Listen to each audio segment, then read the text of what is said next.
بسم اللہ الرحمن الرحیم۔ السلام علیکم۔ آپ دیکھ رہے ہیں یوٹیوب چینل عام سی باتیں۔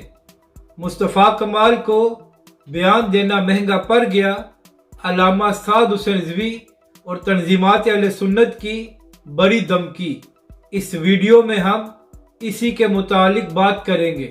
ناظرین کرام، جب سے N240 میں مصطفیٰ کمال اور پی ایس پی کو عبرتناک شکست ہوئی ہے تو اس کے بعد مصطفیٰ کمال گھٹیا حرکتوں پر اتر آیا ہے۔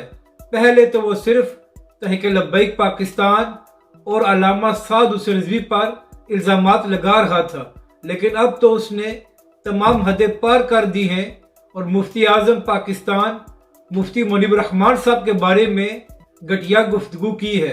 اس کے بعد آج کراچی میں تنظیمات اہل سنت کا ایک اہم اجلاس ہوا، جس کے بعد پریس ریلیز بھی جاری کی گئی ہے، اور اس پریس ریلیز میں مصطفیٰ کمال سے یہ مطالبہ کیا گیا ہے کہ وہ مفتی منیب الرحمان صاحب سے غیر مشروط معافی مانگے، اور اگر مصطفیٰ کمال نے معافی نہ مانگی تو پھر تنظیمات اہل سنت مصطفیٰ کمال اور پی ایس پی کا ہر سطح پر بائیکاٹ کریں گے۔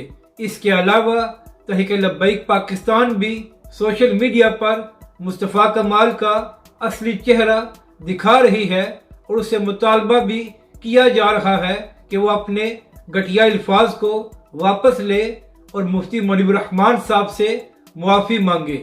اپنی رائے کا ضرور اظہار کریں کہ آپ کو یہ ویڈیو کیسی لگی، اور ہمارے اس چینل کو بھی سبسکرائب کریں۔